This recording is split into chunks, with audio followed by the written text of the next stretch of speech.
Good morning dear students.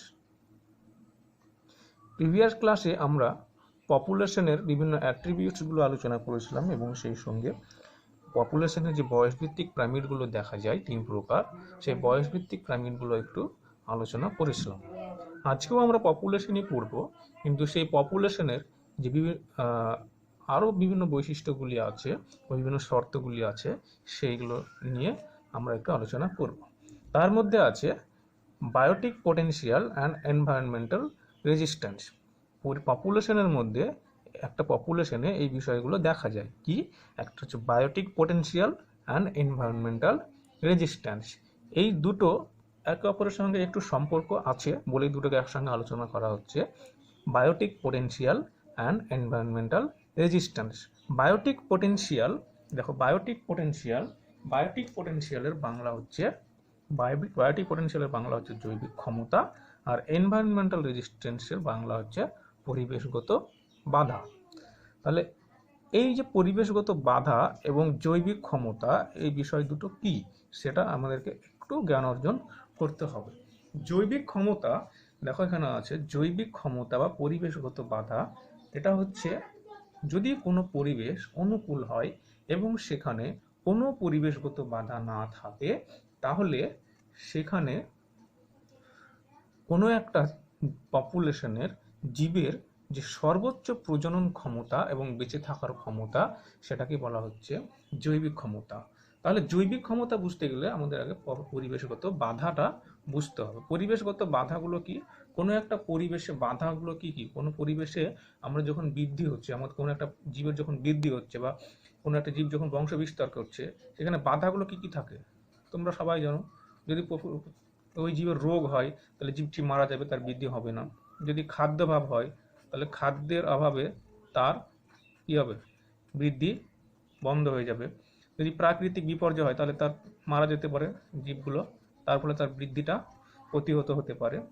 বা ওই পপুলেশনে যদি আরও অন্যান্য পপুলেশন থাকে, একসঙ্গে যদি বসবাস করে, তাহলে সেখানে খাবারের জন্য, বাসস্থানের জন্য একটা প্রতিযোগিতা দেখা যায়। তাহলে এইগুলোই হচ্ছে পরিবেশের বাধা। কি? রোগ, খাদ্যাভাব, প্রাকৃতিক বিপর্যয়, লিখে নেবেন, প্রাকৃতিক বিপর্যয়, প্রতিযোগিতা, এইগুলো হচ্ছে পরিবেশের বাধা। এবার কোনো একটা পরিবেশে যদি এই বাধাগুলো না থাকে, এই বাধাগুলো, পরিবেশগত বাধা যদি না থাকে, তাহলে ওই পরিবেশের যে পপুলেশন আছে, ধরো কোনো একটা জীব আছে পরিবেশে, ধরো একটা পপুলেশনের এখানে একটা জীব, এই জীবগুলো আছে। এবার এই যে জীবগুলো আছে, এই জীবের মধ্যে সর্বোচ্চ প্রজনন ক্ষমতা, কি বললাম? সর্বোচ্চ প্রজনন ক্ষমতা।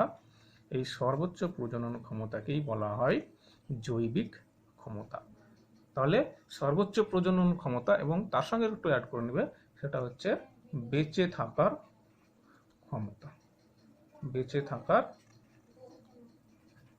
ক্ষমতা, সেটাকে বলা হচ্ছে কোনো একটা পপুলেশনের জীবের জৈবিক ক্ষমতা বা বায়োটিক পোটেনশিয়াল। বুঝা গেছে? এবার দেখো এখানে একটা কনসেপ্ট, সেটা হচ্ছে কোনো একটা পরিবেশে যদি এই বাধাগুলো না থাকে, পরিবেশগত বাধাগুলো না থাকে, তাহলে কি হচ্ছে? সেই পরিবেশের বৃদ্ধি, জীবের প্রজনন ক্ষমতা সর্বাধিক হচ্ছে। কোনো একটা জীবের প্রজনন ক্ষমতা সর্বাধিক হচ্ছে, সেটাকে আমরা বলছি জৈবিক ক্ষমতা। তাহলে এই যে জৈবিক ক্ষমতা বা বায়োটিক পোটেনশিয়াল সর্বোচ্চ হচ্ছে, এই সর্বোচ্চ জননটাকে বলা হচ্ছে বায়োটিক পোটেনশিয়াল। তাহলে কোনো একটা পরিবেশে যদি কোনো বাধা না থাকে, তাহলে সেই পরিবেশের বার্থ রেট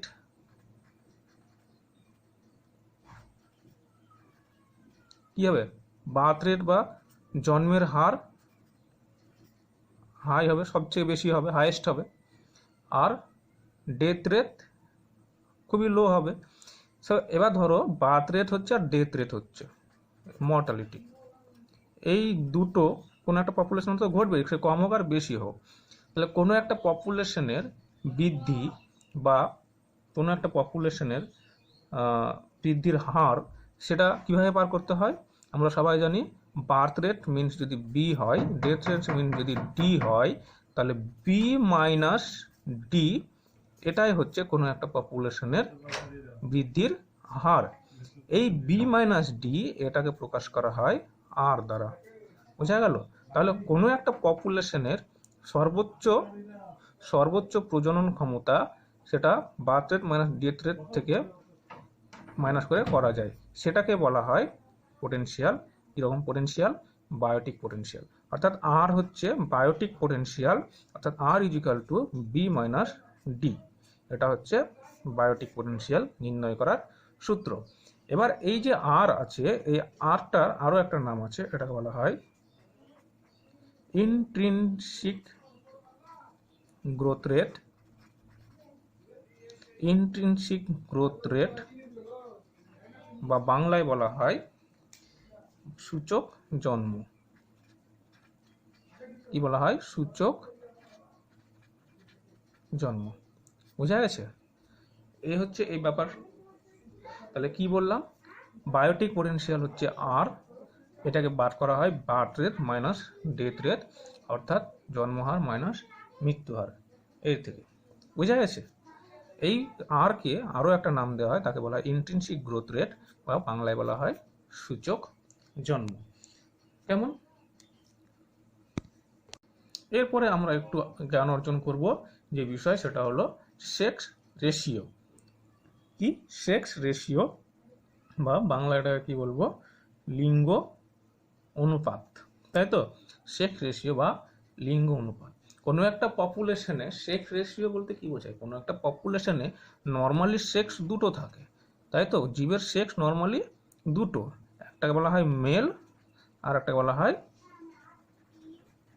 ফিমেল। তাহলে এই যে মেল আর ফিমেল দুটো সেক্স নর্মাল, এছাড়া যেগুলো বলা হয় ট্রান্সজেন্ডার বা এটা সেটা, সেগুলো আমরা ধরবো না।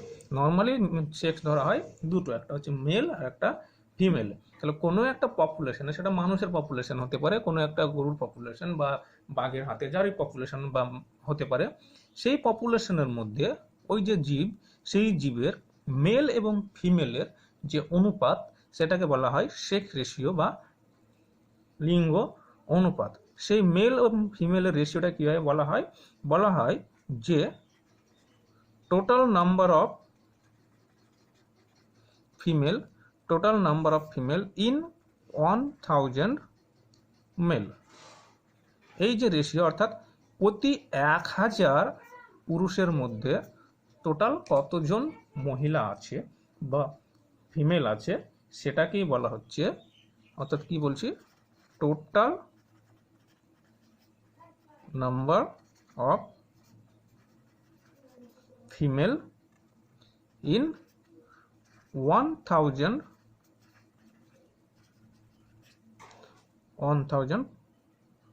Mail in a population. অর্থাৎ কোনো একটা পপুলেশনে প্রতি 1000 জন পুরুষের মধ্যে যতজন মহিলা থাকে, সেই যে রেশিও, সেই রেশিওটাকে বলা হয় সেক্স রেশিও। বুঝা গেছে? এরপরে আমরা যে বিষয়টা একটু আলোকপাত করব, সেটা হচ্ছে ক্যারিং ক্যাপাসিটি। কি বললাম? Carrying capacity. ক্যারিং ক্যাপাসিটি এর বাংলাটা ঠিক কি বলবো? ধারণ ক্ষমতা। বাংলাটাকে বলা যায় ক্যারিং ক্যাপাসিটি বা ধারণ ক্ষমতা। এই যে ক্যারিং ক্যাপাসিটি বা ধারণ ক্ষমতা, এটার একটা ছোট্ট নির্দেশক আছে, সেটা হচ্ছে কে। কে দ্বারা একে প্রকাশ করা হয়, ক্যাপিটাল কে, ইংলিশে ক্যাপিটাল কে দ্বারা একে প্রকাশ করা হয়। তাহলে ক্যারিং ক্যাপাসিটি বিষয়টা কি? ক্যারিং ক্যাপাসিটি বিষয়টা খুবই সিম্পল বিষয়। ক্যারিং ক্যাপাসিটি হচ্ছে, এই ধরো কোনো একটা পপুলেশন, মনে করো এটা একটা পপুলেশন, তাই তো? এই একটা এনভায়রনমেন্ট, এই এনভায়রনমেন্টের মধ্যে একটা পপুলেশন বসবাস করছে। তাহলে এই যে পরিবেশ, এই পরিবেশের মধ্যে এখানে তো বিভিন্ন বিষয় আছে, একটা পপুলেশন তো নেই। তাহলে এই একটা পপুলেশন, এই পরিবেশের মধ্যে একটা পপুলেশন অবস্থান করছে। তাহলে এই পরিবেশে এই পপুলেশনের সর্বোচ্চ যতটা জীব অবস্থান করতে পারে, এই একটা নির্দিষ্ট পরিবেশ, এই পরিবেশের মধ্যে এই যে একটা পপুলেশন, নীলকালির যে পপুলেশনটা আমরা করেছি, এখানে অন্য পপুলেশনও থাকতে পারে, সেটা এখানে আলোচ্য নয়। এটা কোনো একটা পপুলেশনের সর্বোচ্চ যতগুলো জীব অবস্থান করতে পারে সেটা হচ্ছে সেই পরিবেশের ক্যারিং ক্যাপাসিটি। এটা কখন ঘটবে? যখন এখানে পরিবেশগত বাধা থাকবে। কি থাকবে? এক হচ্ছে পরিবেশগত বাধা প্লাস জৈবিক ক্ষমতা, দুটো যখন সেই পরিবেশ পপুলেশনের উপর কাজ করবে। কি বললাম? পরিবেশগত বাধা আর জৈবিক ক্ষমতা, এই দুটো বিষয় আমাদের আগে পড়ে আসলাম।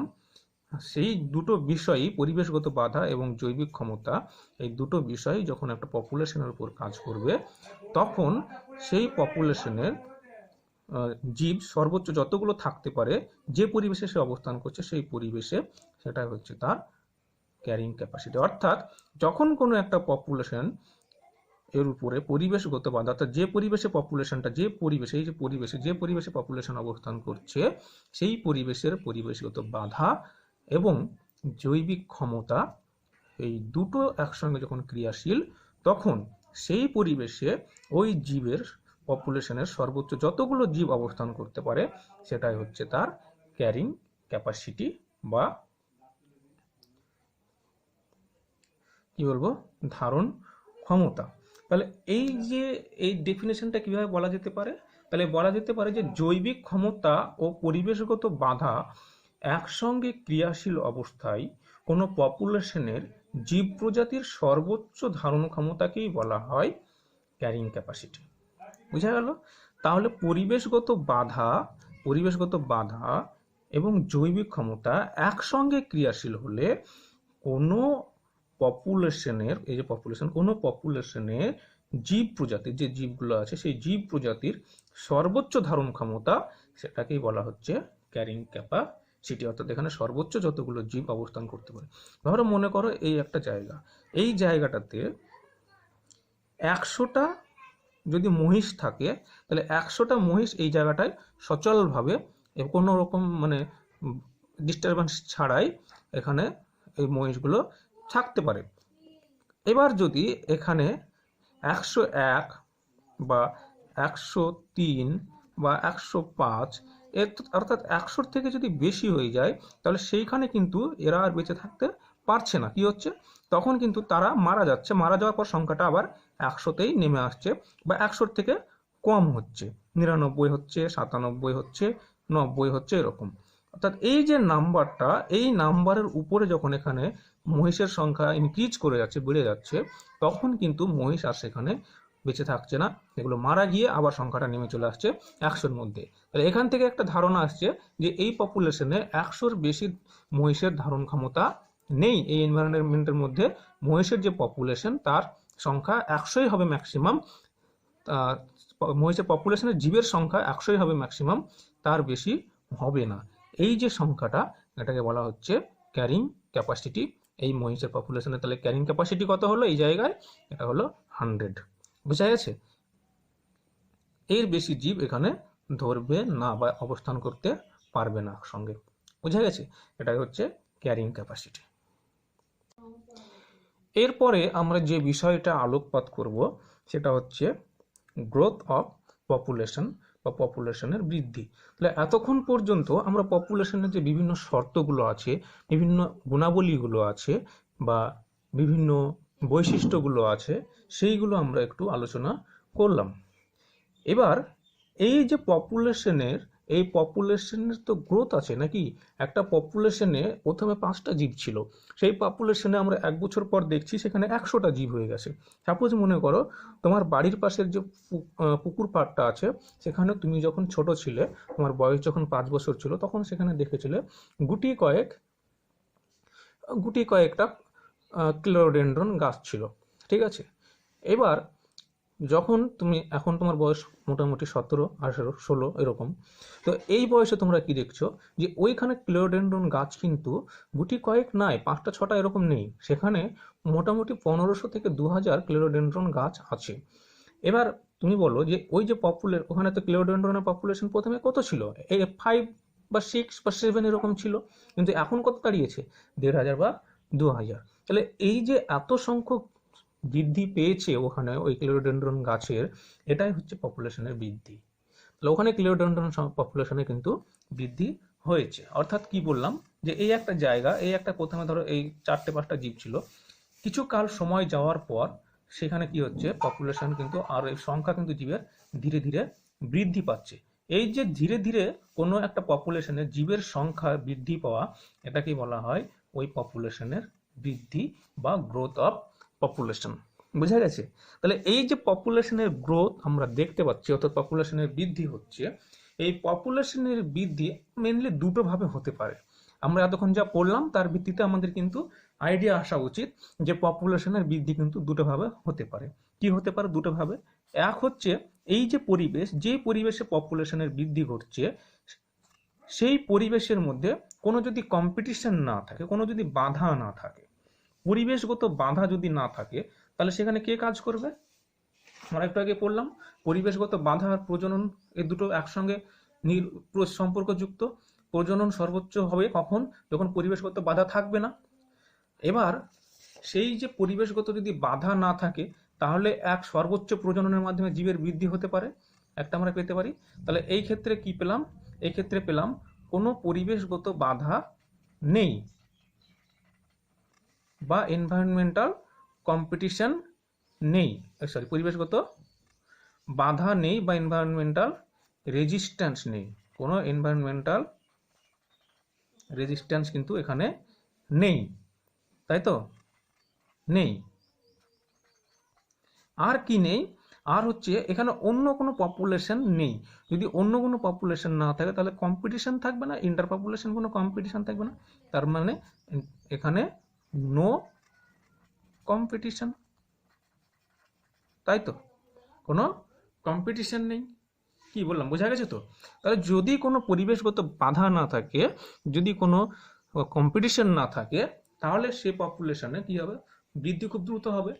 ধরো কোনো, আমি খুব সিম্পল একটা ব্যাপার বলছি, যে কোনো একটা জায়গা মনে করো তোমাদের গ্রামের মধ্যে প্রচুর গরু ছেড়ে দেওয়া হয়েছে, ঠিক আছে? না, গরু বলবো না, ধরো প্রচুর এখানে মুরগি ছেড়ে দেওয়া হয়েছে। প্রচুর বলতে 100টা মুরগি ছেড়ে দেওয়া হয়েছে। এবার সেই মুরগি ছেড়ে দেওয়া হয়েছে একটা মাঠের মধ্যে। এবার প্রচুর মুরগির মধ্যে মুরগিগুলো কি হবে? এবার ডিম পাড়বে। ডিম পাড়ার পরে সেই মুরগি থেকে বাচ্চা হবে। এবার যদি সেখানে পরিবেশগত বাধা না থাকে, অর্থাৎ মুরগিগুলোর যদি খাবারের কোনো অভাব না থাকে, মুরগিগুলোর যদি কোনো রোগ না হয়, তাই তো? এখানে মুরগিগুলো আছে, মুরগিগুলো যদি কোনো রোগ না হয়, মুরগিগুলো যদি খাবারের কোনো অভাব না থাকে, মুরগিগুলো যদি ডিমগুলো যেগুলো পারছে সেই ডিমগুলো যদি কেউ খেয়ে না নেয়, অর্থাৎ যদি কোনো শিকারী প্রাণী উপস্থিতি না থাকে, এই সমস্ত পরিবেশগত বাধা যদি না থাকে, তাহলে ওই জায়গায় যতগুলো ডিম পারবে সব ডিম থেকে কি হবে? মুরগির বাচ্চা হবে। এবং যতগুলো বাচ্চা পারবে সব বাচ্চাগুলোই কিন্তু ধীরে ধীরে আবার বড় হবে, সেগুলো আবার খুব তাড়াতাড়ি কি হবে? বৃদ্ধি হবে। অর্থাৎ আমরা বুঝতে পারছি যে পরিবেশগত বাধা না থাকলে বৃদ্ধি কিন্তু খুব দ্রুত হচ্ছে। এবার আরেকটা জায়গা যেখানে মুরগি ছেড়ে দিয়েছি, কিন্তু সেখানে শেয়ালও আছে, সেখানে মানুষও আছে, সেখানে খরগোশও আছে, সেখানে মুরগির আরো শিকারী প্রাণী ধরো আছে। খরগোশ যদিও মুরগির শিকারী প্রাণী নয়, তাহলে এই সমস্ত প্রাণীগুলো একসঙ্গে ধরো আছে।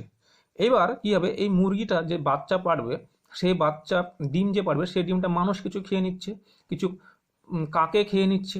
এবার যে মুরগির বাচ্চা হচ্ছে সেই বাচ্চাটাকে কিছু বেড়ালে খেয়ে নিচ্ছে, কিছু শেয়ালে খেয়ে নিচ্ছে। এই যে পরিবেশগত বাধা, আবার ওখানে মুরগির খাবারের অভাব দেখা দিচ্ছে। এই যে পরিবেশগত বাধা, এই পরিবেশগত বাধার জন্য কি হয়? সেই পরিবেশের বৃদ্ধি কিন্তু খুব দ্রুত হয় না। কি হয়?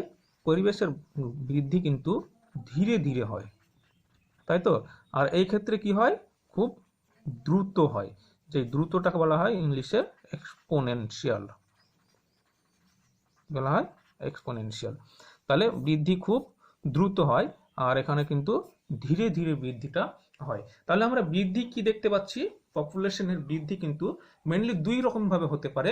এক হচ্ছে ওই পপুলেশনের যদি পরিবেশগত বাধা না থাকে, কোনো, অর্থাৎ কোনো নো এনভায়রনমেন্টাল রেজিস্ট্যান্স, আর যদি কোনো কম্পিটিশন না থাকে, তাহলে বৃদ্ধি খুব দ্রুত হয়। এই ধরনের যে বৃদ্ধি সেটাকে বলা হয় এক্সপোনেনশিয়াল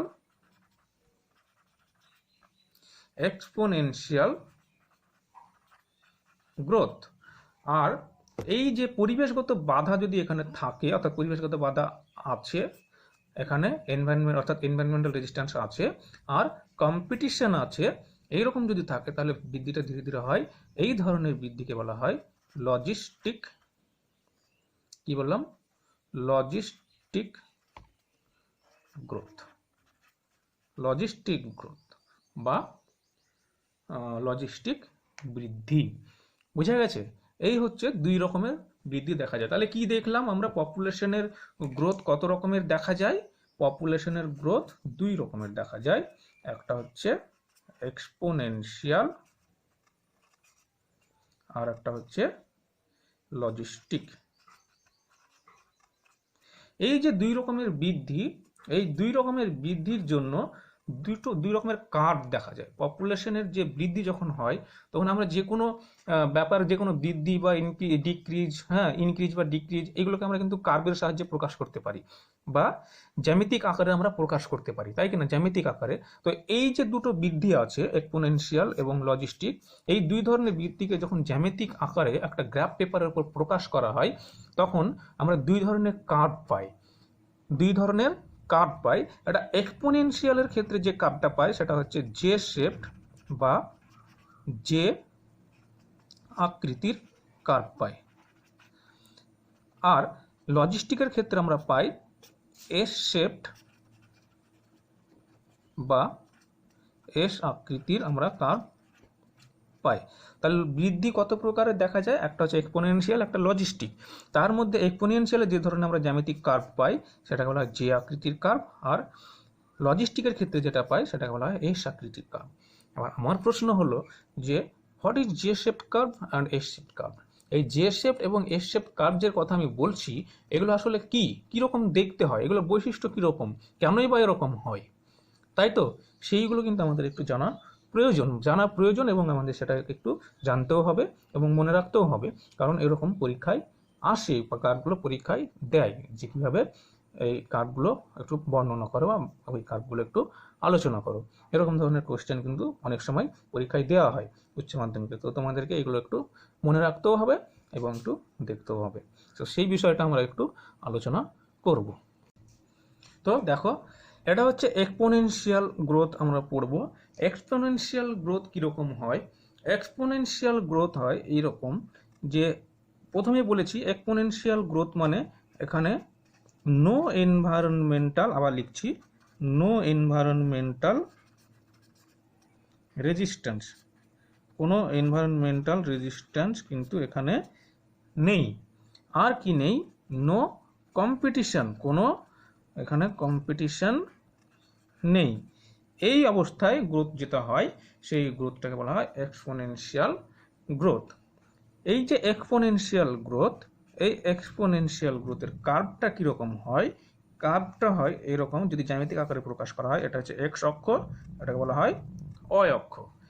এক্স অক্ষকে প্রকাশ করা হয়, এক্স অক্ষ এখানে ইন্ডিকেট করে টাইম, আর ওয়াই অক্ষ ইন্ডিকেট করে size of population, size of population, যেটাকে এন দ্বারা প্রকাশ করা হয়। সাইজ অফ পপুলেশন কথাটার অর্থ কি? সাইজ অফ পপুলেশন কথাটার বাংলা অর্থ হচ্ছে পপুলেশনের আকার।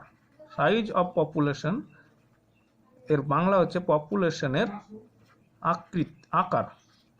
তাহলে পপুলেশনের আকার কথার অর্থ কি, বা পপুলেশনের সাইজ মানে কি?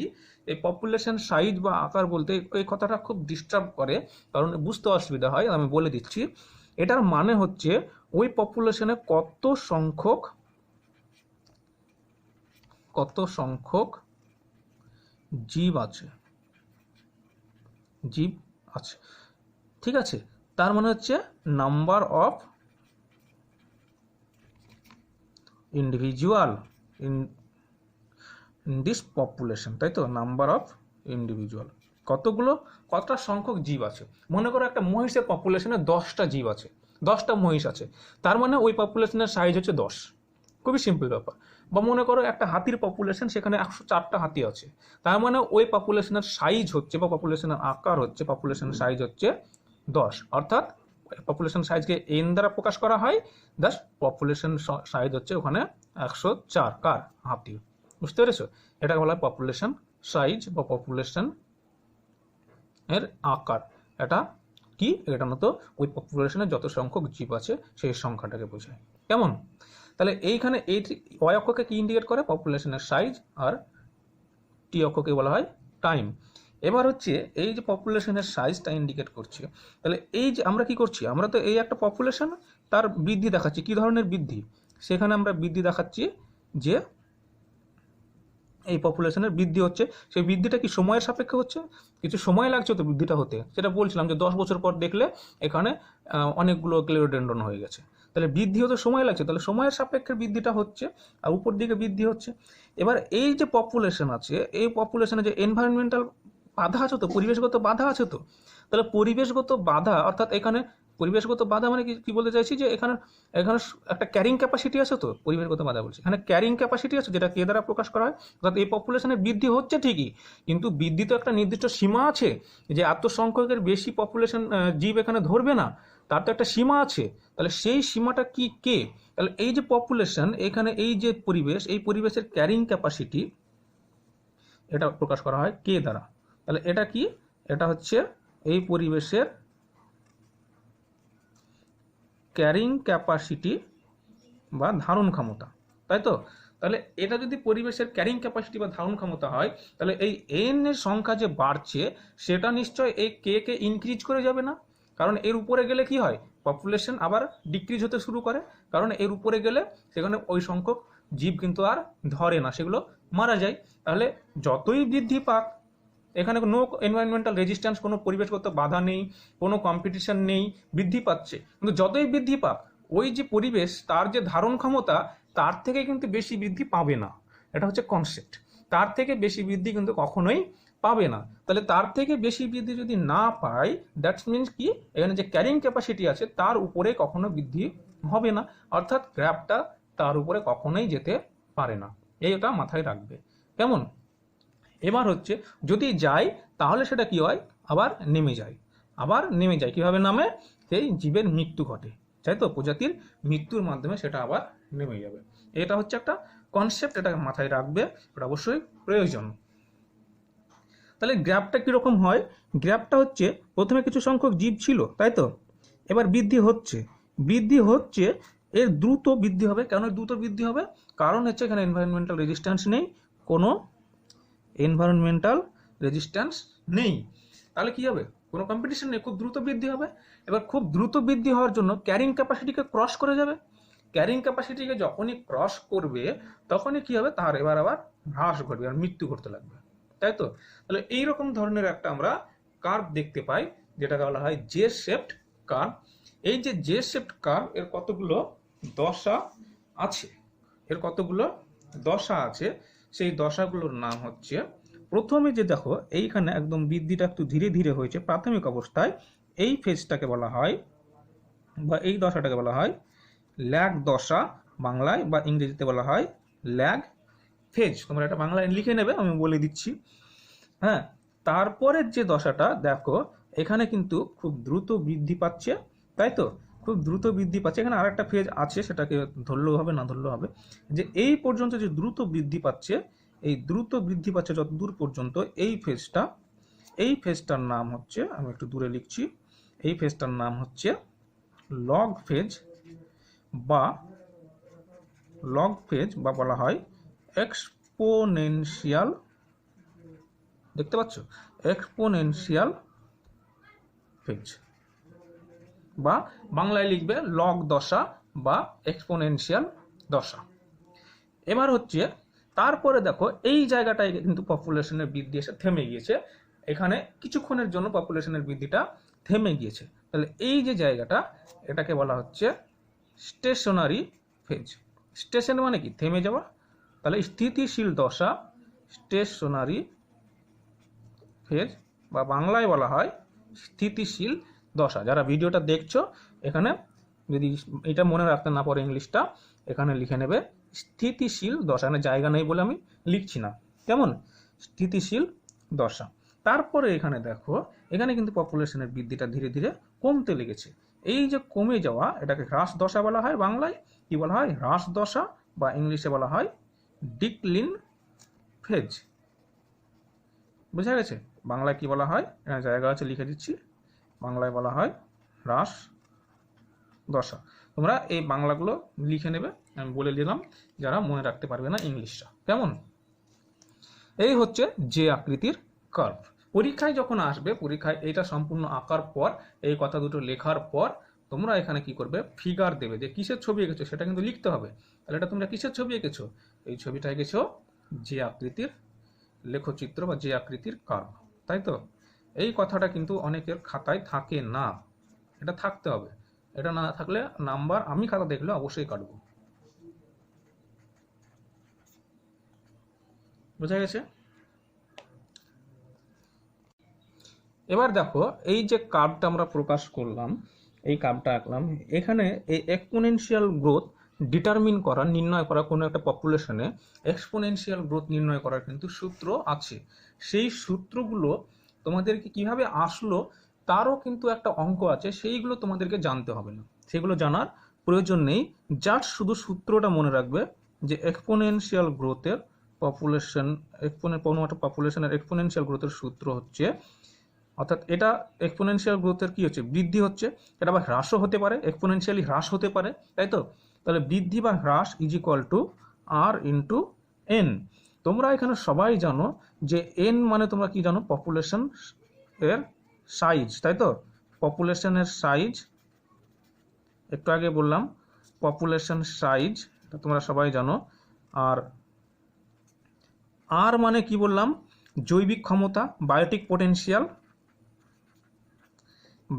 পোটেনশিয়াল, বা কি বলতে পারো ইন্ট্রিনসিক, যেটা একটু আগে আমরা বললাম, ইন্ট্রিনসিক গ্রোথ রেট। তারপরে দেখো একটা কথা লিখেছি, ডিএন বাই ডিটি। এটা অ্যাকচুয়ালি এখানে টিটা হচ্ছে কি, টিটা হচ্ছে সময়, আর ডিএন বাই ডিটি হচ্ছে সময়ের সাপেক্ষে হ্রাস বা টি সময়ের সাপেক্ষে হ্রাস বা বৃদ্ধির কি হার। এইটা শুধু তোমরা মনে রাখবে, যে এক্সপোনেনশিয়াল গ্রোথের সূত্রটি হচ্ছে DN by DT is equal to r N. এইখানে এন হচ্ছে পপুলেশন সাইজ, আর হচ্ছে বায়োটিক পোটেনশিয়াল বা বলতে পারি আমরা ইন্ট্রিনসিক গ্রোথ রেট, আর ডিএন বাই ডিটি হচ্ছে হ্রাস বা বৃদ্ধির হার, কি সেটা টি সময়ের সাপেক্ষে, আর টিটা হচ্ছে এখানে সময়কে ইন্ডিকেট করছে। বুঝে গেছে? এরপরে দেখো আমরা আলোচনা করব, সেটা হচ্ছে আরো এক ধরনের গ্রোথ আমরা দেখলাম, এটা কি বললাম, লজিস্টিক গ্রোথ, বা কি বললাম, লজিস্টিক গ্রোথ, তাই তো। এই গ্রোথের ফলে যে কার্ভটা দেখা যায়, সেটা কি ধরনের কার্ভ, এস শেপড কার্ভ। এই এস শেপড কার্ভটা একটু আমরা আলোচনা করব। এই ধরনের কার্ভটা কখন দেখা যায়, এস শেপড কার্ভটা বা লজিস্টিক গ্রোথ কখন, আগেও বলেছি আবারও বলে দিচ্ছি। এখানে হচ্ছে হ্যাভ কম্পিটিশন, যখন, তাহলে কি মানে এখানে লিখতে পারি ইন প্রেজেন্স, মানে উপস্থিতি, কার উপস্থিতিতে কম্পিটিশন, তাই তো। এখানে কম্পিটিশন আছে, প্লাস কি আছে, খাবারের জন্য কম্পিটিশন হতে পারে, বাসস্থানের জন্য কম্পিটিশন হতে পারে, যে কোনো কম্পিটিশন হতে পারে। আর হচ্ছে আছে এনভায়রনমেন্টাল